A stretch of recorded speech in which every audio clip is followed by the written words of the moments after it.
नमस्कार मित्रों, आप सभी का हार्दिक अभिनंदन और स्वागत है नवजीवन क्लासेज के यूट्यूब चैनल पर। हम अध्ययन कर रहे थे राजस्थान के इतिहास की स्रोतों की, और स्रोतों में हमने बेसिक जो इंट्रोडक्शन था स्रोतों के बारे में हमने वो अध्ययन कर लिया है। एक है अभिलेख, एक आता है विदेशी यात्री और इतिहासकार, और एक में बढ़ाते हमने साहित्यिक स्रोत। तो आज हम शुरू से चर्चा करते हैं अभिलेख के बारे में कि राजस्थान का जो भी अभिलेख है, राजस्थान के कौन कौन से अभिलेख है जिससे हमें आपके राजस्थान के इतिहास की जानकारी प्राप्त होती है। तो अध्ययन किसके बारे में करेंगे? आज हम अध्ययन करने जा रहे हैं वो इन चीज़ों का अध्ययन करेंगे। मैं लिख देता हूँ अभिलेख, कि राजस्थान में कौन कौन से अभिलेख है इनकी चर्चा करेंगे। तो आपको कन्फर्म होकर आराम से बैठ जाना है अभिलेखों का अध्ययन करने, ताकि बहुत कंपटीशन एग्जाम की दृष्टि से ये टॉपिक है अति महत्वपूर्ण है राजस्थान के इतिहास के स्रोतों में। देखो कि राजस्थान का इतिहास कौन कौन से आपके शिलालेखों से मिलता है। तो पहला शिलालेख की बात करेंगे वो है गोसुंडी का शिलालेख। कौन सा? गोसुंडी का शिलालेख, गोसुंडी शिलालेख। ये लीजिए गोसुंडी शिलालेख। सबसे पहले क्या चीज हमारे सामने आती है कि ये जो गोसुंडी का शिलालेख है कहाँ से मिला है, अर्थात इनके मिलने का स्थान कौन सा है। तो गांव का नाम तो है गोसुंडी। क्या नाम है? गांव का नाम तो इसी के नाम पर है, गोसुंडी। और जिला कौन सा है? जिला है चित्तौड़गढ़। कौन सा है? चित्तौड़गढ़ है जिला, जहां पर क्या मिला है? गोसुंडी का शिलालेख मिला है। अब बात करेंगे इस गोसुंडी शिलालेख के खोजकर्ता की, कि इस शिलालेख या फिर अभिलेख कह सकते हैं खोजकर्ता कौन है, अर्थात किसने खोजा है। देखिए नाम क्या मिलता है और सन कितना है? 1887। और व्यक्ति का नाम है कवि राजा श्यामल दास ददिवाड़िया। क्या नाम है? कवि राजा श्यामल दास ददिवाड़िया, श्यामल दास ददिवाड़िया। ये भी राजस्थान के फेमस वैसे इतिहासकार कह सकते हैं। ठीक है, ये तो बात कर ली कि कहाँ पर है गोसुंडी का शिलालेख। आपके चित्तौड़ में है, गोसुंडी गांव में। खोजकर्ता की देखिए तो 1887 कवि राजा श्यामल दास ददिवाड़िया के द्वारा। आगे देखिए पढ़ा किसने? सबसे पहले पढ़ने वाला व्यक्ति कौन था? तो D.R. भंडारकर महोदय। कौन था? D.R. भंडारकर महोदय। ये व्यक्ति सबसे पहले इस गोसुंडी के शिलालेख को क्या पढ़ा था, याद रखना। देखो आगे जो ये गोसुंडी का शिलालेख है किन सी भाषा में है, कौन सी भाषा में, इनकी भाषा कौन सी इस गोसुंडी के शिलालेखों की, वो देखते हैं। तो प्यारे दोस्तों इनकी जो भाषा है वो है संस्कृत भाषा। कौन सी है? संस्कृत भाषा। और ये जो गोसुंडी का शिलालेख है आपको यह रखना कि यह ईसा की दूसरी शताब्दी का है, ईसा की द्वितीय शताब्दी का है, द्वितीय शताब्दी का है। ठीक है, इतनी बात कर ली। अब आगे क्या देखते हैं? आगे इस चीज में मतलब यह बात करते हैं कि मतलब इस गोसुंडी के शिलालेख से हमें जानकारी क्या मिलती है। जानकारी तो राजस्थान में एक तो धर्म था भागवत धर्म, भागवत व वैष्णव धर्म का प्राचीन प्रमाण। ये देखिए बस इतनी सी छोटी सी जानकारी है, ज्यादा कुछ बड़ी है नहीं। देखिए क्या है, गोसुंडी का शिलालेख कहां से मिला है? गोसुंडी गांव चित्तौड़गढ़ से मिला है। खोजकर्ता की बात करें तो खोजकर्ता कौन है? 1887 में खोज हुई थी कवि राजा श्यामल दास ददिवाड़िया के द्वारा। सबसे पहले किसने पढ़ा? तो D.R. भंडारकर महोदय द्वारा। भाषा कौन सी है? संस्कृत भाषा है। ईसा की दूसरी शताब्दी का है, यानी कि आज कौन सी शताब्दी? 21वीं। तो आप कर लेना कितने वर्ष हो चुके हैं, ईसा की दूसरी शताब्दी है। जानकारी क्या मिलती है कि राजस्थान में भागवत वैष्णव धर्म का सबसे प्राचीन प्रमाण किसे माना जाता है? आपके गोसुंडी के शिलालेख को माना जाता है। कहाँ पर है गोसुंडी का शिलालेख? गोसुंडी का शिलालेख आपके चित्तौड़ में आता है। तो साथ में नोट्स बनाए, बहुत अच्छा मैटर मैं आपको दे रहा हूँ। ठीक है, ये बात कर ली। अब चर्चा करते हैं, गोसुंडी का शिलालेख हो गया। एक एक शिलालेख के बारे में हम अध्ययन करेंगे। तो दूसरा शिलालेख आता है, उस शिलालेख का नाम है मानमोरी का शिलालेख। कौन सा? मानमोरी का शिलालेख। देखो साथ में नोट्स बनाओ, अच्छा रहेगा मेरे हिसाब से तो आपके लिए। कौन सा है? मानमोरी, ये दूसरा है सातवें वर्ष। मानमोरी शिलालेख कहां से मिला है? ये चित्तौड़ से मिला है। कहां से? चित्तौड़ से मिला है। और चित्तौड़ की जगह कौन सी है? जगह है मानसरोवर झील की पाल से मिला है। मानसरोवर झील की पाल से। देखो मानमोरी का शिलालेख है जो हमें कहां से मिला है? चित्तौड़ जिले से मिला है और मानसरोवर झील की पाल से मिला है। ठीक है, ये कर ली। अब देखो इसमें हमें जानकारी कौन सी प्राप्त होती है? मौर्य वंश की जानकारी प्राप्त होती है। इससे मौर्य वंश की जानकारी प्राप्त होती है। मौर्य वंश की जानकारी मिलती है। देखो रेट पटवार और जो ये आपकी परीक्षा चल रही है, रेट होगी, पटवार होगी, ऐसा ही होगी पुलिस, उसमें ये राजस्थान के अभिलेख वगैरह, क्योंकि ये पुरातात्विक स्रोतों की सामग्री में आते हैं, तो ये पूछ जाते हैं। आप इनके नोट से बनाओ शानदार शानदार। देखो आगे देखो, हो क्या हुआ था? राजस्थान के इतिहासकार के व्यक्ति का नाम है कर्नल टॉड। ठीक है, कर्नल टॉड ने क्या किया? इंग्लैंड जाते समय, अपने देश इंग्लैंड जाते समय इस मानमोरी शिलालेख को अपने साथ कहां ले गए? इंग्लैंड ले गए। ठीक है, कर्नल जेम्स टॉड इंग्लैंड जाते समय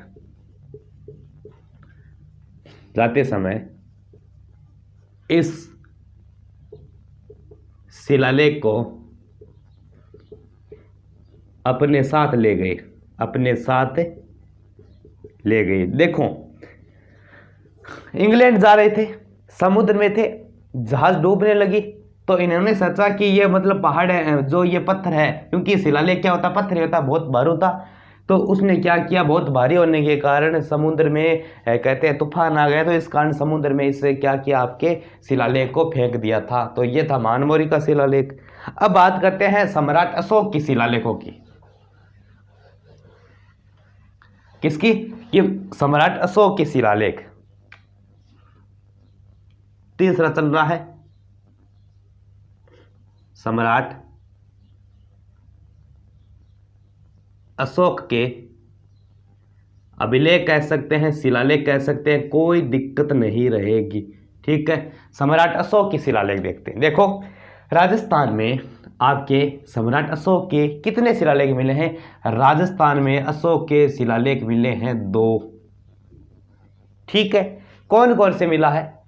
एक का देखो, दोनों जो मिले हैं स्थान कौन सा है? कौन से स्थान से मिले हैं? जो 2 शिलालेख मिले हैं वो स्थान है आपका विराटनगर। कौन सा?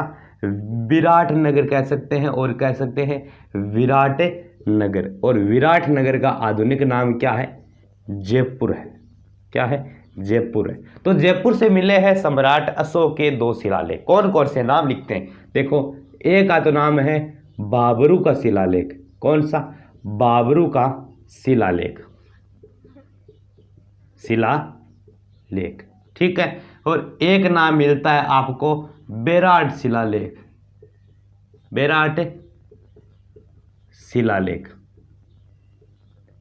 बाबरू का शिलालेख और एक कौन सा है? बेराट शिलालेख। इसका 1837 में खुदाई हुई थी, इसका 1877 में। बाबरू का शिलालेख किसने खोजा था? तो नाम मिलता है कैप्टन बरट। और बेराट का शिलालेख किसने खोजा था? तो क्लाइव ने, अंग्रेज अधिकारी क्लाइव ने। तो ये है बाबरू का शिलालेख, बेराट का शिलालेख। देखो जो बाबरू का शिलालेख है इसमें 3 शब्द लिखे गए हैं। एक क्या लिखा है? बुद्ध धम्म संघ। एक बुद्ध, एक धम्म और एक संघ। ये जो 3 शब्द है वो कहां पर देखने को मिलते हैं? बाबरू शिलालेख में मिलते हैं। ठीक है, इसी शिलालेख से यह पता चलता है कि अशोक ने बौद्ध धर्म अपनाया था। अशोक ने कौन सा धर्म अपनाया था? कलिंग युद्ध होने के बाद 261 ईसा पूर्व में बौद्ध धर्म अपनाया। यह भी जानकारी बाबरू शिलालेख से मिलती है। ठीक है, और अशोक ने पशु हत्या पर रोक लगाई थी, उसकी भी जानकारी आपके बाबरू शिलालेख में मिलती है। पशु हत्या पर रोक, इसकी भी जानकारी कहां से मिलती है? बाबरू शिलालेख से मिलती है। तो यह है सम्राट अशोक की शिलालेख। 2 मिले हैं राजस्थान से, स्थान है विराटनगर जयपुर। बाबरू का शिलालेख, बेराट का शिलालेख, बाबरू का शिलालेख 1837 में खोजा गया, कैप्टन बर्ट के द्वारा खोजा गया। क्या नाम है?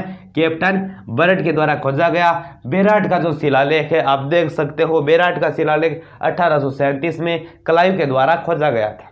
ठीक है। और बाबरू शिलालेख से हमें मतलब यह पता लगता है कि इन्होंने बुद्ध धम्म संघ, ये मतलब बौद्ध धर्म के त्रिरत्न कह सकते हैं। ठीक है। और इसी से जानकारी मिलती है कि अशोक ने बौद्ध धर्म को अपनाया था। कौन से? बौद्ध धर्म को अपना लिया था 261 ईसा पूर्व में। 261 ईसा पूर्व में बौद्ध धर्म को अपनाया था कलिंग युद्ध होने के बाद में। ठीक है। और इसी बाबरू शिलालेख से हमें यह जानकारी मिलती है कि अशोक ने पशु हत्या पर रोक लगा दी थी। ठीक है। 3 अभिलेख हमने पढ़ लिए। चौथा अभिलेख पढ़ेंगे, उस अभिलेख का नाम है बड़ली का शिलालेख या फिर बड़ली का अभिलेख। बड़ली कहाँ पे है? अजमेर में है। वहां पर क्या शिलालेख है, उसमें क्या कुछ जानकारी मिलती है, थोड़ी चर्चा उनकी करते हैं। शिलालेख का क्या नाम है? बड़ली का अभिलेख कह सकते हैं, शिलालेख। आप इसमें कंफ्यूज मत हो जाना कि शिलालेख बोल रहे हैं अभिलेख, लेकिन कुछ भी लिख सकते हो। अभिलेख शिलालेख एक ही होते हैं। ठीक है। बड़ली का शिलालेख कहाँ से मिला है? गांव है, बड़ली गांव है। कहां पर है? अजमेर में। ठीक है, ये कर ली। अब बात करेंगे बड़ली शिलालेख के खोजकर्ता कौन है। ठीक है, खोजकर्ता कौन है? तो गौरी शंकर हीराचंद ओझा खोजकर्ता कौन है? गौरी शंकर हीरानंद कह सकते हैं, हीराचंद, कुछ अनेक नाम मिलते हैं। हीराचंद ओझा। और कौन से स्थान से मिला है यह बड़ली का शिलालेख? तो अजमेर में बड़ली गांव में एक माता का मंदिर है, उस माता का नाम है बिलोल माता के मंदिर से, माता के मंदिर से। ठीक है, बिलोल माता के मंदिर से मिल चुका है। खोजकर्ता कौन है? गौरी शंकर हीरानंद या फिर हीराचंद ओझा जी है। ठीक है। देखो, वर्तमान में जो बड़ली का शिलालेख है कहां पर है? राजपूताना संग्रहालय में है। कहां पर है? राजपूताना संग्रहालय में। कहां पर है? अजमेर में ये। ठीक है। इसी को क्या कहते हैं? अकबर का दौलत खाना। याद रखना, इसी को कहते हैं अकबर का दौलत खाना। इसी को कहते हैं मैगजीन दुर्ग। मैगजीन दुर्ग, ये जो मैगजीन नाम है ये अंग्रेजों के द्वारा रखा गया था, क्योंकि अंग्रेज इस किले का उपयोग, सदुपयोग अपने किस काम के लिए करते थे? अपने शस्त्रागार के रूप में करते थे, यानी कि अपना जो शस्त्र वगैरह होता था तो उसको यहाँ पर रखने के लिए करते थे मैगजीन दुर्ग। और इस संग्रहालय के प्रथम जो अध्यक्ष है, प्रथम अध्यक्ष किसे बनाया गया था? इसका प्रथम अध्यक्ष बनाया गया था आपके गौरी शंकर हीराचंद ओझा को। गौरी शंकर हीराचंद जी को। ठीक है, गौरी शंकर हीराचंद ओझा जी को क्या बनाया गया था? इसके राजपूताना संग्रहालय का प्रथम अध्यक्ष बनाया गया था। तो यह है बड़ली का शिलालेख। ओके, क्या है? देखो, बड़ली गांव में मिला है। बड़ली गांव अजमेर में है। खोजकर्ता की बात करें तो खोजकर्ता है गौरी शंकर हीराचंद ओझा जी, गौरी शंकर हीराचंद ओझा जी। और भिलोल गांव, भिलोल माता के मंदिर से ये क्या मिला है? आपका शिलालेख मिला है। आज जो ये कहां पर है? यह है राजपूताना संग्रहालय में। और इसे मैगजीन दुर्ग भी कहते हैं इस संग्रहालय को, क्योंकि यह अकबर का किला था। ठीक है। अकबर ने हल्दी घाटी युद्ध की जो रूपरेखा थी वो इसी दुर्ग में बनाई थी। और इनके जो राजपूताना संग्रहालय के प्रथम अध्यक्ष थे वो आपके गौरी शंकर हीराचंद या फिर हीरानंद ओझा जी है। ठीक है, ये कर ली। 4 नंबर की बात करेंगे तो 1 आता, 3 आ गया, 4। 1 नंबर की बात और करेंगे तो सभी के कमेंट करेंगे। देखिए कौन कौन से शिलालेख हमें मिलते हैं। ठीक है, अशोक के हो गए, बड़ली का हो गया, मानमोरी का हो गया, उनके बाद आपका घोसुंडी का हो गया। तो अब देखते हैं कीर्ति स्तंभ परिस्थिति। ये 4 हो गया, शायद मैंने 3 लगा दिया है। कौन सा? कीर्ति स्तंभ परिस्थिति क्या है क्या नहीं है, उनके बारे में चर्चा करते हैं। देखो 5 नंबर है, आप वैसे देख लेना। कीर्ति स्तंभ परिस्थिति, कीर्ति स्तंभ परिस्थिति। देखो, कीर्ति स्तंभ परिस्थिति को कहा जाता है विजय स्तंभ परिस्थिति। विजय स्तंभ परिस्थिति, इसे ही कहते हैं विष्णु स्तंभ परिस्थिति। विष्णु स्तंभ परिस्थिति, सभी इनके ही नाम है। लाइट भी चली गई है, शायद आपको अच्छा दिखाई दे रहा होगा, शायद मैं आशा करता हूं। ठीक है, हम यहीं से शुरू करते हैं। कीर्ति स्तंभ परिस्थिति, विजय स्तंभ परिस्थिति, विष्णु स्तंभ परिस्थिति, इनके ही नाम है। देखो, अगर आपको पता है आज इस तरह का क्या है, एक विजय स्तंभ है, कहां पर है? चित्तौड़ में। ठीक है, कितना मंजिला है? किसी को पता है तो कमेंट जरूर कराए एक बार, ठीक है ना। देखो, 1 2 3 4 5 6 7, 1 2 3 4 5 6 7 8 और ये 9 हो गया। मतलब मान लीजिए 9 महल है, तो इसे क्या कहते हैं? नौखंडा महल, नौखंडा महल। ठीक है, इसका जो निर्माण है वो किया था कुंभा ने। कब किया था? 1437 में युद्ध हुआ था और इनका निर्माण कार्य शुरू हुआ था 1440 से लेकर 1448 के बीच में। 7-8 साल इसमें काम में लगे थे, क्योंकि एक युद्ध हुआ था 1437 में, सारंगपुर का युद्ध। सारंगपुर का युद्ध महमूद खिलजी प्रथम और आपके महाराणा कुंभा या राणा कुंभा के साथ में 1437 में हुआ था। इस विजय के उपरांत उन्होंने विजय स्तंभ का निर्माण करवाया था। तो यहाँ पर क्या लगी हुई है दोस्तों? यहाँ पर इस जगह लगी हुई है आपकी विजय स्तंभ परिस्थिति। यहाँ पर ये जो पढ़ रहे हैं यही। अब देखो, विजय स्तंभ परिस्थिति किसने लिखी? अगर लेखक की बात करें कि विजय स्तंभ परिस्थिति के लेखक कौन हैं, तो लेखक है अत्रि भट्ट। कौन है? अत्रि भट्ट। लेकिन कहते हैं लिखते लिखते इनकी मृत्यु हो गई, लिखते लिखते मृत्यु हो गई। किसकी मृत्यु हो गई? अत्रि भट्ट की। तो इनके पुत्र था, एक पुत्र जिसका नाम था महेश भट्ट ने इसको पूर्ण किया था। महेश भट्ट ने क्या क्या पूर्ण किया था? कीर्ति स्तंभ परिस्थिति को लिखते लिखते, ये बात है। ठीक है, देखो जानकारी की बात करेंगे कि कीर्ति स्तंभ परिस्थिति आखिर जानकारी क्या क्या मिलती है? जानकारी, ठीक है, तो इससे मिलती है गुहिल वंश की जानकारी। कौन से वंश की? गुहिल वंश की जानकारी मिलती है। गुहिल वंश कह सकते हैं, इसी को कह सकते हैं सिसोदिया वंश की जानकारी, सिसोदिया की जानकारी। ठीक है, 2 नंबर बात करें तो इससे प्राप्त होती है कुंभा की उपाधियां। किसकी? कुंभा की उपाधियां, इसी से प्राप्त होती है हमें उपाधियां। देखो, कुंभा ने कौन कौन सी उपाधियां धारण की थी? वैसे बहुत उपाधियां हैं, 110 है। देखिए, एक तो है अभिनव भट्टाचार्य, अभिनव भट्टाचार्य, क्योंकि संगीत के प्रति रुचि रखते थे। दूसरी है हाल गुरु, हाल गुरु। हाल गुरु का क्या मतलब होता है? अगर किसी को पता है हाल गुरु क्या होता है वो जरूर बताइए। ठीक है, एक है राणा रासो। हाल गुरु का मतलब होता है पहाड़ी ध्रुवों का स्वामी, पहाड़ी ध्रुवों का स्वामी। राणो रासो का मतलब क्या होता है? साहित्यकारों का आश्रयदाता, साहित्यकारों का आश्रयदाता, यानी कि साहित्यकार जो भी लेखन कार्य करते थे उनको आश्रय प्रदान करते थे। ठीक है, इनके 3-4 ग्रंथ हैं, उनकी मैं देखो चर्चा करता हूं। देखो, इनके जो ग्रंथ हैं उनकी थोड़ी चर्चा करते हैं, क्योंकि वो फेमस ग्रंथ हैं इनके। देखो कौन कौन से। एक है संगीत राज, जो मैं ये लिख रहा हूं, अभिनव भट्टाचार्य, हाल गुरु, राणो, उनकी सभी की जो ये जानकारी है वो मिलती है कीर्ति स्तंभ परिस्थिति के ऊपर लिखा हुआ। संगीत राज एक इनके ये भाग है संगीत के, संगीत मीमांसा। ठीक है, एक है संगीत रत्नाकर और एक चौथा है सूड प्रबंध, सूड प्रबंध। देखो, कुंभा ने क्या किया था? एक बार